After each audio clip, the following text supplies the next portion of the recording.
Nabunyag sa bail hearing ng malversation case laban kay dating Senador Bong Revilla Jr. at ilang dating engineer ng DPWH Bulacan na isinilid umano sa mga kahon ng chichirya at grocery items ang daang-daang milyong pisong idineliver kay Bryce Hernandez. Samantala, pinayagan ng korte na ma-excuse si Revilla sa pagdinig dahil sa masamang pakiramdam. Si Margot Gonzalez sa report. Isinilid umano sa mga kahon ng grocery ang 299 million pesos na cash na inihatid at ibinigay kay dating DPWH Bulacan Engineer Bryce Hernandez.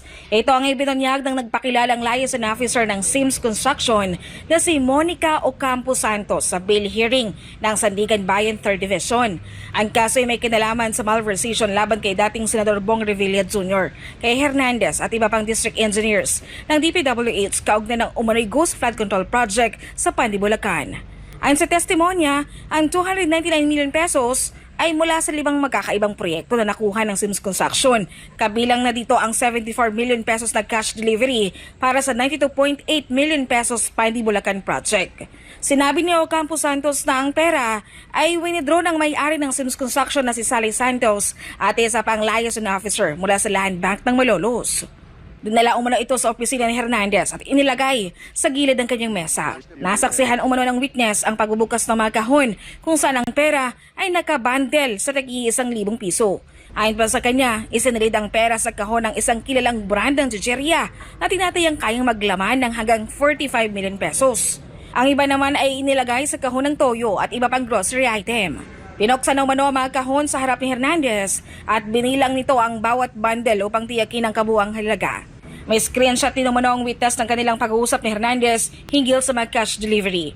Kinampirma rin ng Ocampo Santos na may isang pagkakataon na umabot sa 400 million pesos ang na-deliver kay Hernandez na anya'y pinakamalaking halaga ng cash delivery mula taong 2024 hanggang taong 2025. Ayon pa sa witness, hinihiram umano ni Hernandez ang lisensya ni Sally Santos para sa mga proyekto habang siya naman ay nakatutok sa pagproseso ng proyekto ng DPWH. Ang witness ay asawa ng pamangkin ni Sally Santos at pareho silang nagtatrabaho sa Sims Construction. Ang kanyang asawa ay driver at tagahatid ng mga dokumento sa kumpanya. Sa pagtatanong ng mahistrado, nabunyag ang ninong sa kanilang kasal, sina Bryce Hernandez, JP Mendoza, Juanito Mendoza at ang state witness na si Henry Alcantara. Ayon sa witness, si Sally Santos ang naglista sa mga ito bilang ninong sa kanilang kasal. Nanindigan si Ocampo Santos na lihitimo ang operasyon ng Sims Construction. Gayunman, nabunyag na wala umano itong accountant at payroll officer. Dagdag pa niya ang kanilang sahod ay direkta lamang ibinibigay ni Sally Santos. Nabunyag din na walang dokumentong nagpapatunay na siya ay liaison officer nga ng kumpanya. 15 piso umano ang buwan ng sahod nilang mag-asawa sa Sims Construction. May mga pagkakataon din daw na binibigyan siya ni Santos ang dagdag na pera, gaya ng 3,000 pesos at 5,000 pesos para sa mga gastusin, kabilang ang gatas ng kanyang anak. Ngunit sa kabila ng pag-deliver ng halos 300 milyong piso kay Bryce Hernandez, sinabi ng witness na wala siyang natanggap na anumang balato. Sa karagdagang pagtatanong, sinabi rin ng witness na wala siyang personal na transaksyon kay Revilla at sa iba pang akusado at nakasentro lamang ang kanyang ugnayan kay Bryce Hernandez. Samantala, hindi naman nasaksihan ni Revilla ang testimonyo ng witness matapos siyang payagang mag-excuse sa pagdinig. Ayon sa kanyang abogado, nakaranas umano ng pagkahilot migraine ng dating senador na posibleng dulot ng matinding init ng panahon. Bukas araw ng Martes ay magpapatuloy ang bail hearing, gayunman hindi pa tiyak kung makakadalo si Revilla. I cannot tell. I don't know if by tomorrow he will be as disposed in terms of appearing. So we'll see day by day. Hopefully, kasi konti lang naman yung mga hearings. So this will be done by Friday. Para sa Diyos at Pilipinas kumahal, Margot Gonzalez, SMNA News. Sinimulan na ng DPWH ang paggiba sa Matalahib Creek Pumping Station, isang flood control project na itinayo noong 2024 na nagdulot ng matinding pagbaha sa ilang bahagi ng Quezon City. Ang buong detalye sa report ni Sheena Torno.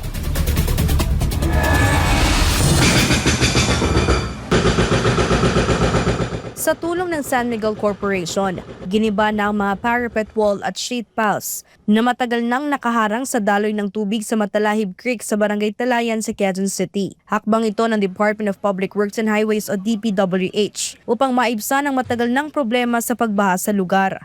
Na in the past, ang DPWH gumagawa, hindi natatapos, tas iniiwan na lang. At imbes na makatulong, nakakasama. Gigibay natin itong dalawang ito. Nakikita nyo yung nakaharang na yan, on the right and on the left, gigibain yan at bubuksan natin yan. Habang hindi pa natatapos ang pumping station, mag-flow yung water. Walang humaharang. Nakipagtulungan din ang ahensya sa UP Resilience Institute upang makabuo ng mga hakbang laban sa matinding pagbaha. Kabilang dito ang tuloy-tuloy na dredging, paglalagay ng retention ponds at deployment ng mobile pumps upang mapabilis ang daloy ng tubig.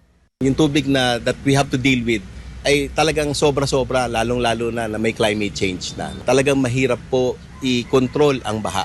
Ang mangyayari po dito kapag tinanggal natin yan, yung ginagawang yan ay mabubuksan yung Matalahib Creek at mapupunta yung tubig sa San Juan River para hindi masyadong nagbabaha doon sa Talayan.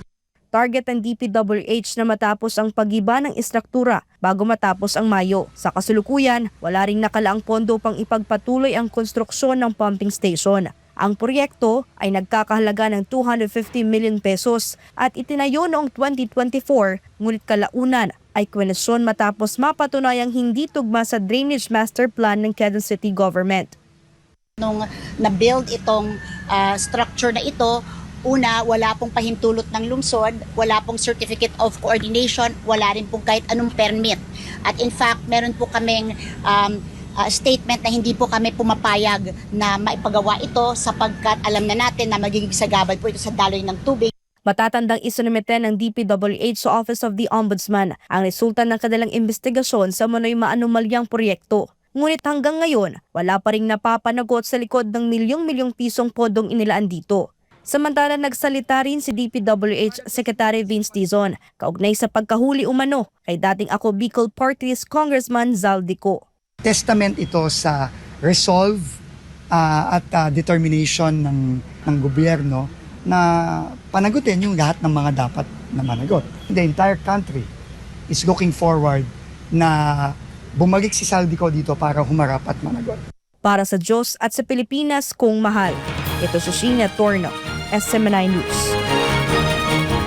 Inihayag ng PNP na naka-standby sila sa pagdating dito sa bansa ni resigned Congressman na si Zaldico. May hawak kayang proof of life ni Ko ang pambansang pulisya. Si Almar Forzuelo sa report. Nitong mga nakaraang araw, inanunsyo ni Pangulong Ferdinand Marcos Jr. na nahuli na ng mga otoridad ang resigned Congressman na si Zaldico.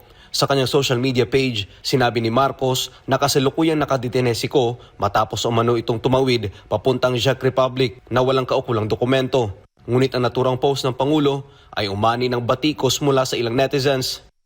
Sa pulong balitaan sa Campo Crame Lunes, Abril 20, sinabi ng Philippine National Police na handa na sila sakaling dumating na sa bansa si Zaldico. Handang-handa na po ang Philippine National Police pagdating dito po sa atin sa bansang Pilipinas. Especially po yung coordination ng ating pong Directorate for Intelligence, ang ating intelligence group, kasama po ang CIDG at ang aviation, na kung saan pagdating po dito sa Pilipinas, kapag binigyan ng kautusan ng Philippine National Police, kaagad po naididiretso dito sa CIDG para sa kaukulang proseso katulad ng pag-fingerprint, medical and physical examination. Nilinaw naman ng PNP na hindi dadalhin si Zaldico sa PNP Custodial Center. At makaraang gawin ang mga nasabing mga examinations, agad po ito dadalhin sa Sandigan Bayan para i-return po yung warrant. At pagdating po sa Sandigan Bayan, doon na po magdidesisyon ng Sandigan Bayan kung saan po siya ilalagay po na detention cell.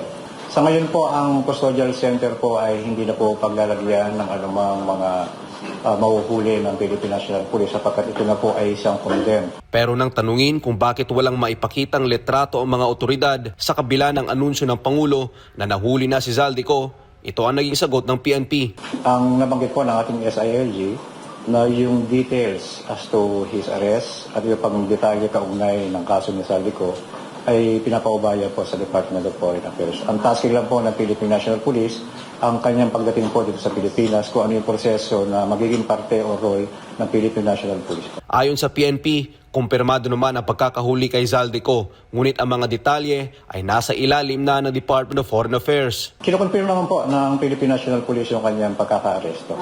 Ang sinasabi nga lang po natin, as to the details, kung siya man, kung ano po yung nakaso sa kanya, kung ito man ay violation ng immigration law o kung ito man ay violation o pagpa-implement ng kanyang red notice, ito po ay hinahayaan na po natin sa Department of Foreign Affairs. Tiniyak din ng PNP ang kaligtasan ng dating congressman sakaling maiuwi na ito sa bansa. Kaugnay po na nasabing usapin, kasama po yan sa proteksyon na sinusiguro ng Philippine National Police, lalo na po sa kautusan po ng PNP sa ating pong Aviation Security Group. Sa ngayon, nananatiling palaisipan sa ilang Pilipino kung bakit wala pang inilalabas na litrato ang mga otoridad na magpapatunay na nasa kustodiya na nga si Zaldico. Para sa Diyos sa Pilipinas, kung Mahal Almar Forzuelo, SMNI News.